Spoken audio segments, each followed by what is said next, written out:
would somebody like to volunteer their reason for setting goals? Surely some of you set goals, right? Even if you don't write them down, okay? Why do you set goals? To accomplish something, right? Gives you a target, okay? All right? Gives you something to move toward. It also gives you a sense of accomplishment when you do accomplish it. Okay, so why plan? Well, one of the things it does, it allows for communications of your intentions. Okay? Now, whether you're running a business or ag operation or whatever it may be on your own or not, there's probably people you need to communicate with, okay? Whether it be family members that are or are not involved in your operation, whether it be a bank officer because you're getting a loan or whoever it may be, you should be communicating with somebody, right? Okay? So when you start planning and you start setting those goals, it gives you an avenue to start to communicate what you're trying to accomplish so people understand that, okay? So if you're trying to get a sheep flock that's entirely twinning and you're doing a lot of work, you want to make sure that people understand that you want to know which ewes are having twins, and you want to be saving offspring from those ewes. You don't want them sticking a bunch of singles in and saying, here, breed these, okay? You got to have those types of communications going on. It also allows you to overcome roadblocks. Okay? It gets you rolling. You got someplace to go, it gets you rolling. So it forces you to make a commitment to accomplish that something. Okay? We're not going to harp on you and preach at you to say you have to write it down. You should write it down, though, because that's a commitment. You should tell people about it because that makes you obligated to go out and accomplish it. Okay? It also allows you to overcome impatience. Right? Ag is something where you're pretty much on an annual cycle. Okay, you're growing crops, you have your seasons happen, you're raising livestock. You got to kind of be patient there. It takes a while to build up the genetics in your herd. If you're raising livestock, it takes a while to build up different things. When you have that target out there, it gives you, allows you to overcome that impatience, and it forces you to be disciplined. Okay, to keep marching on towards that. It also allows you to overcome past failures. Okay, you got a new objective, a new target. You may have failed on your last one, but now I got a new place to go. Okay, so in short, it becomes a part of the cycle of learning. Okay, I set a goal, I work towards it, things happen, I evaluate them, and I keep moving on, either adjusting the goal or setting new ones if I accomplish them. Okay, so planning helps move us forward. It helps us define which direction is forward. Okay. It's something as simple as that, so we know that we're moving the right place and accomplishing the right things. And it's for us and the others involved that we have that in place. It also gives us a chance to be proactive in our management, okay, rather than reactive. It's easy enough to say, I want to raise livestock, right? Okay, easy enough to say that, and then something happens and we just react to it, and 2 or 3 years go by and we got all these zigs and these zags, and pretty soon we have this herd of livestock that just looks like a zoo, and you aren't real sure what the heck's going on there, and you're like, what am I doing, right? Okay. Well, if you set a goal and you keep track of it and you evaluate it and all that kind of stuff, it keeps you on track, okay, and it keeps you being proactive. So if something happens and you have a disease or maybe a weather event that you lose some of your herd or whatever, you sit there and you make that evaluation. You say, okay, do I want to keep building from this core set of genetics I have? Can I bring in the genetics I need to match it and keep marching on to my goal? And you become a lot more focused, okay, and a lot more proactive, and you take a lot more control of your situation, okay? You might turn around and come up with a mission statement that says, I want to be known as the best producer of squash in the region, okay? And then you start defining, what does that mean, okay? I harvested at the peak of its ripeness, the best flavor, uniform size. I just build that. That's part of my mission statement, who I am. Okay, I produce this vegetable is better than anybody else around. And if people have a choice, they come to me. Okay, and when I'm out, then they start looking at the other people. And that starts defining who you are and how other people look at you. Okay, that's an important piece. Okay, because it's a center for you to keep coming back to as you build your operation. All right, so the first step is this mission statement. And within that first step, probably the most important thing you could do, assuming you're working with somebody, is define your management team. Okay, if you're not working with somebody, this is a very short exercise, right? You just write your own name down.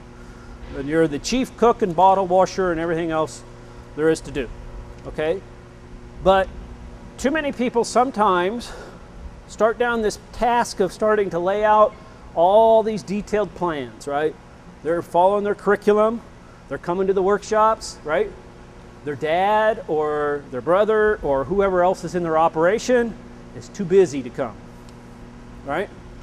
Nah, I don't understand all that stuff. I'm gonna go out and chase the cows. I gotta check the water today, or whatever. They got 1,000 excuses not to come and begin the process or work on the process. If that's your situation, and I don't know how many or if any of you are in that situation, don't go home. If they're truly partners in this management for you and these plans you're trying to put together, don't go home and just ignore them and just say, I'm the one that wants to do this. I'm going to have to write all this down, so on and so forth. Whatever you have to do to get them involved, get them involved. Okay? Define your management team, because if everybody's not on the same page, moving in the same direction, you're spinning your wheels. Okay.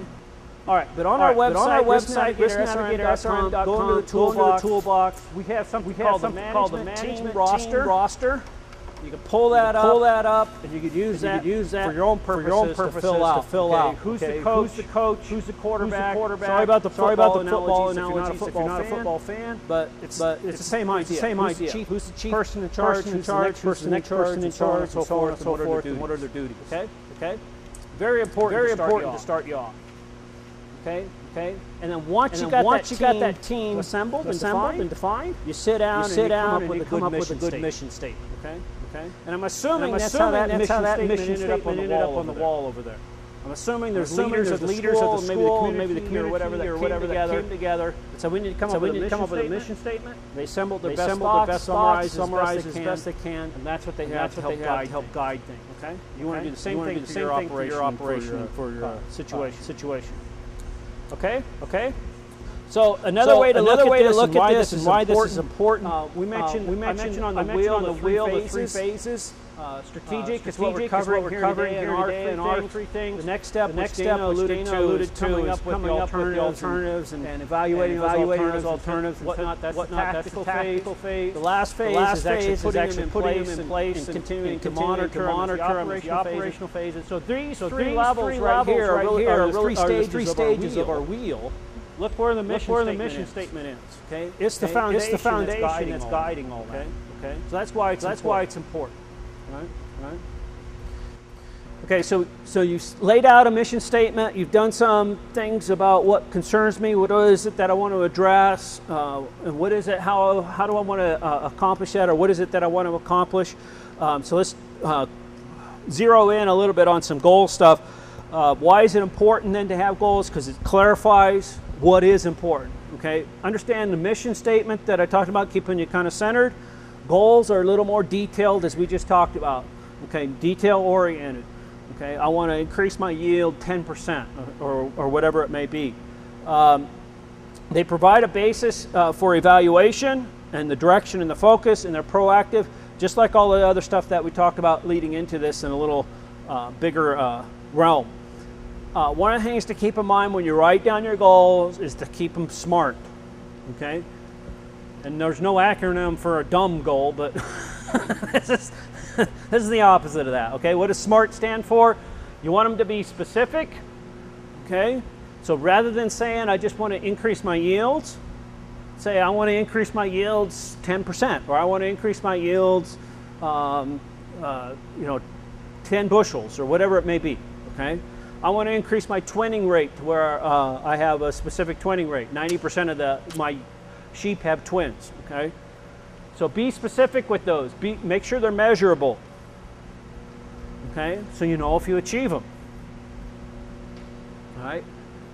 You gotta want to be realistic, attainable, okay? It's probably not attainable to turn around and say that, I want my sheep to all have 5 offspring on average and they're all gonna live, okay? Make sure you can actually achieve it.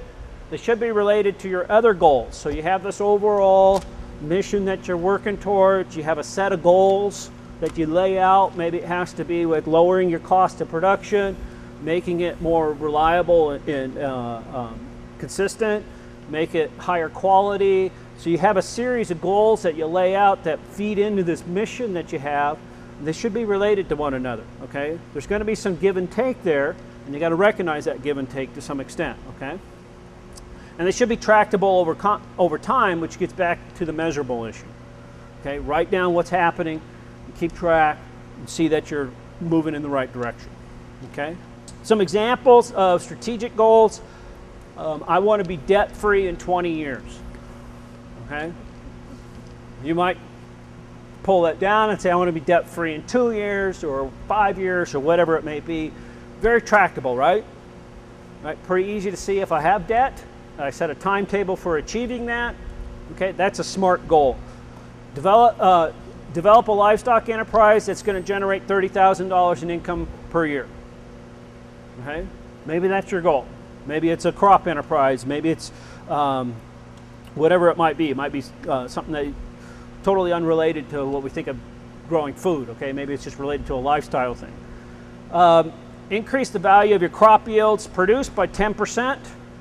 Okay, and start to lay out some better production and better marketing, meaning you're working on both aspects. But you give yourself something tractable and specific that you want to attain. Increase those revenues by 10%. If you're livestock, maybe it's increase or develop a range management plan that's going to increase my forage by 10%. Now I know in your guys' situation with the group forage, that's tough to do. Okay. Okay, but maybe there's something that you have control over that. But that's something that's common in our area where people have private control of specific range. Okay. We have a strategic goal worksheet. You knew this was coming, right? We have a tool for it electronically online. Just like the mission statement worksheet, just like those other ones, you can pull it in and you can start laying out some goals for yourself, okay? And there's a sheet, you fill out a sheet for each goal. What we've done here today is the top piece of this, which is say, lay out that goal statement in a specific sense, okay? And that specific sense should include a deadline for getting it done, okay? And then as we just talked about here in terms of the different areas, what's it going to take to get that done, okay? What does it involve? All right. So what I'd like for you to do is develop one strategic goal statement for your situation. Okay? Develop one strategic goal, whatever it may be. Okay? I want to finish that sentence. Okay? Something you want to accomplish and attach a deadline to it.